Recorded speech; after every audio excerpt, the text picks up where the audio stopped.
Cerita kita dimulai bukan di darat, tapi di tepi air. Selama ribuan tahun, manusia memandang hamparan sungai, danau, dan lautan yang luas. Ini bukan hanya penghalang, mereka juga sumber kehidupan, penuh dengan ikan untuk makanan. Tapi lebih dari itu, mereka adalah jalur. Orang-orang melihat daratan di seberang dan merasakan rasa ingin tahu yang mendalam untuk mencapainya. Dorongan kuat untuk menjelajah, menemukan sumber daya baru, dan terhubung dengan orang lain. Inilah alasan mengapa perahu pertama kali dibayangkan. Itu adalah kebutuhan yang sederhana dan mendasar untuk melintasi air yang terbentang di depan mereka. Manusia purba itu cerdas dan banyak akal, menggunakan bahan-bahan yang disediakan alam untuk memecahkan tantangan besar ini. Perahu-perahu pertama adalah ciptaan yang sangat sederhana. Bayangkan seseorang menemukan batang kayu besar yang berongga secara alami dan menyadari bahwa itu bisa mengapung. Ini kemungkinan adalah jenis kapal pertama, yaitu perahu lesung. Untuk membuatnya, nenek moyang kita akan membakar bagian dalam batang pohon besar dengan hati-hati dan kemudian mengikis kayu yang hangus dengan batu atau cangkang tajam. Proses ini lambat dan melelahkan, tetapi hasilnya adalah perahu yang kokoh yang dapat membawa orang dan barang-barang mereka melintasi perairan yang tenang. Di bagian lain dunia, orang menggunakan bahan yang berbeda. Mereka akan mengikat tumpukan alang-alang untuk membuat rakit ringan dan mengapung, atau membentangkan kulit binatang di atas kerangka kayu atau tulang, menciptakan kapal yang dikenal sebagai perahu kulit atau kayak. Kapal-kapal awal ini adalah alat penting untuk bertahan hidup dan berkembang. Mereka memungkinkan komunitas kecil untuk memancing di perairan yang lebih dalam, sangat meningkatkan pasokan makanan mereka dan memastikan keluarga mereka dapat makan dengan baik. Mereka juga menjadi kendaraan pertama untuk perdagangan dan migrasi. Sebuah keluarga dapat memuat sedikit harta benda mereka ke atas rakit atau ke dalam kano dan melakukan perjalanan menyusuri sungai ke daerah baru yang lebih menjanjikan. Pergerakan orang-orang ini lambat, tetapi itu monumental. Ini memungkinkan budaya menyebar. Ide-ide dipertukarkan antara kelompok-kelompok yang berbeda, dan umat manusia untuk mendiami pulau-pulau dan benua-benua yang seharusnya tidak dapat dijangkau sama sekali. Perahu bukan hanya alat, itu adalah kunci menuju dunia yang lebih besar. Seiring dengan berkembangnya keterampilan, begitu juga desain perahu-perahu awal ini. Orang-orang belajar bahwa bagian depan yang runcing atau haluan dapat membelah air dengan lebih mudah, membuat perahu lebih cepat dan lebih mudah untuk didayung. Mereka menemukan bahwa lambung yang lebih dalam dapat membawa lebih banyak beban dan lebih stabil dalam kondisi berombak. Ini bukan penemuan mendadak, tetapi perbaikan bertahap, lahir dari generasi yang tak terhitung jumlahnya melalui coba-coba. Setiap perjalanan di air adalah pelajaran. Setiap kali terbalik, setiap perjuangan melawan arus, mengajarkan sesuatu yang baru kepada para pembuatnya. Akumulasi pengetahuan yang lambat dan sabar ini meletakkan dasar bagi setiap kapal yang akan berlayar di lautan, dari perahu nelayan terkecil hingga kapal pesiar terbesar. Untuk waktu yang sangat lama, satu-satunya cara untuk menggerakkan perahu adalah dengan tenaga manusia, menggunakan dayung atau galah. Ini adalah pekerjaan yang berat dan membatasi seberapa jauh dan seberapa cepat orang dapat bepergian. Tapi kemudian datang penemuan yang benar-benar luar biasa, kekuatan angin.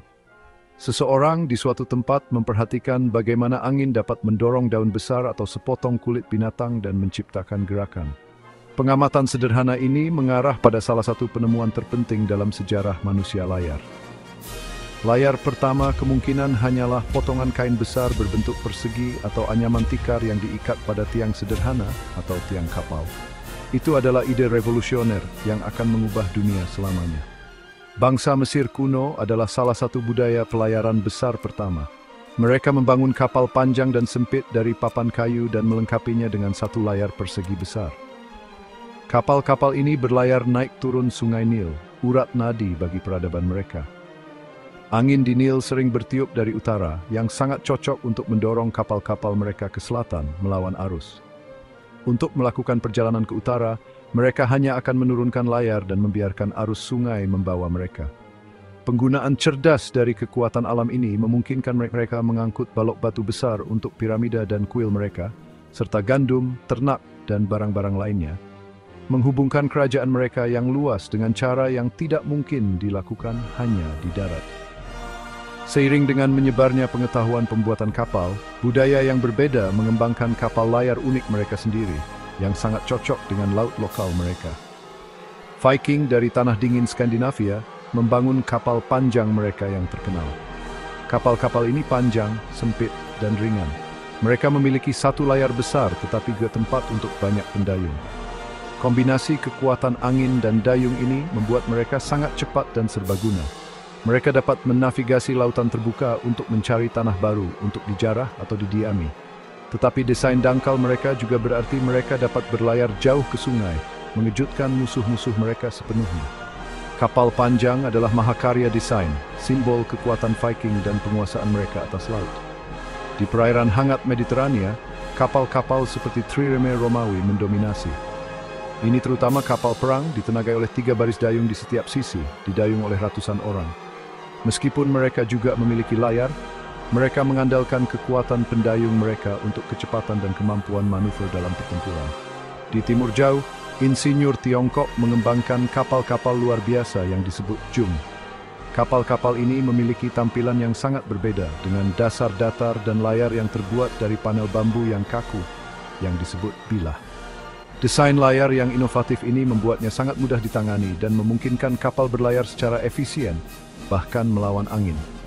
Jung adalah bukti jalur evolusi maritim yang berbeda. Kapal yang dibuat bejo sehingga cerut langit melintasi Samudra Hindia Jawa. Selama ribuan tahun, kapal sepenuhnya bergantung pada angin. Kehidupan seorang pelaut diatur oleh cuaca. Jika angin tidak bertiup, kapal bisa terdampar di tengah lautan selama berminggu-minggu. Awaknya tidak berdaya.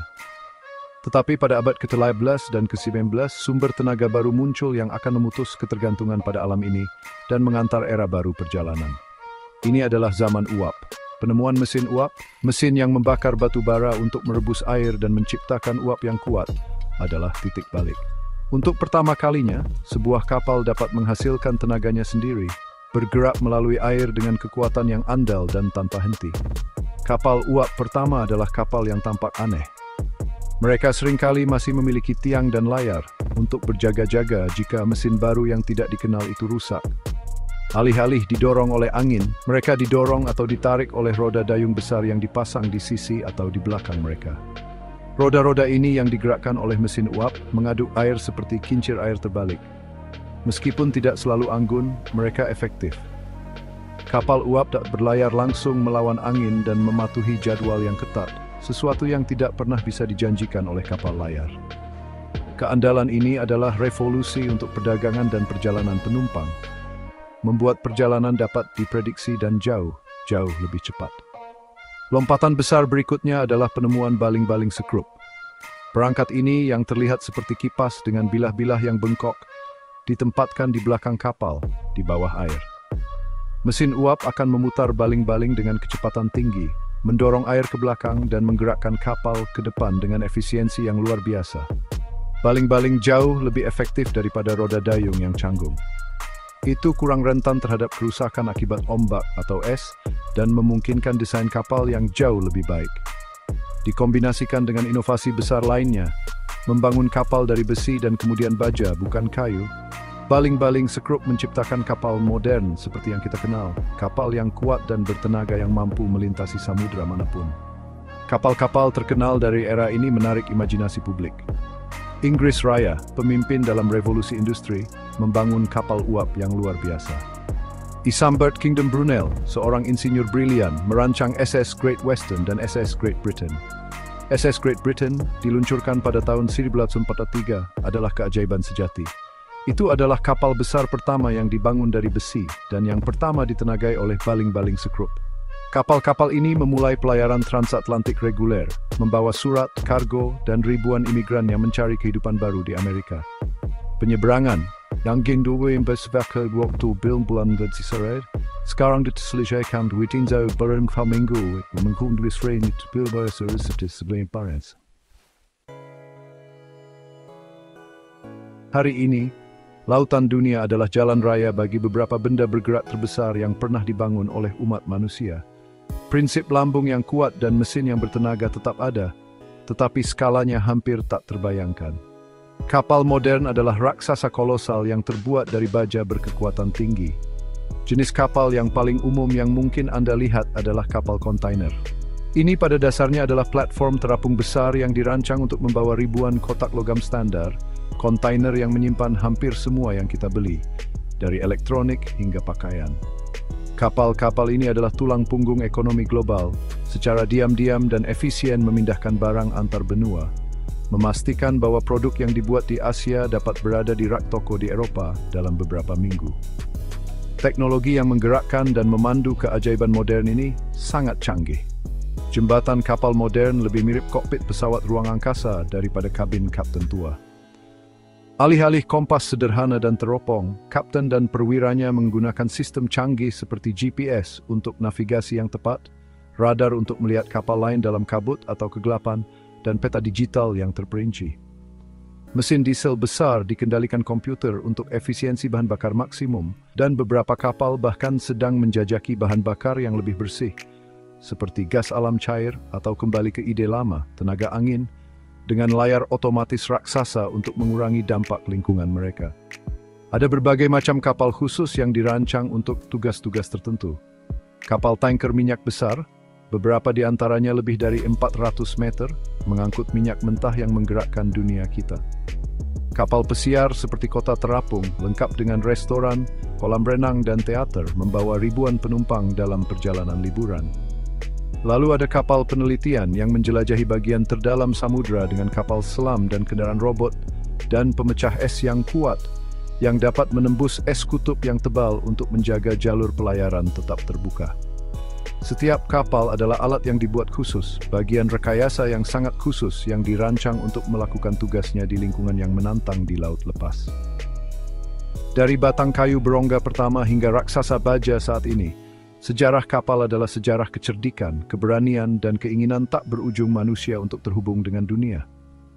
Kapal-kapal ini telah memungkinkan kita untuk menjelajahi setiap sudut planet kita, membangun jaringan perdagangan yang luas, dan berbagi budaya dan ide melintasi samudra yang luas.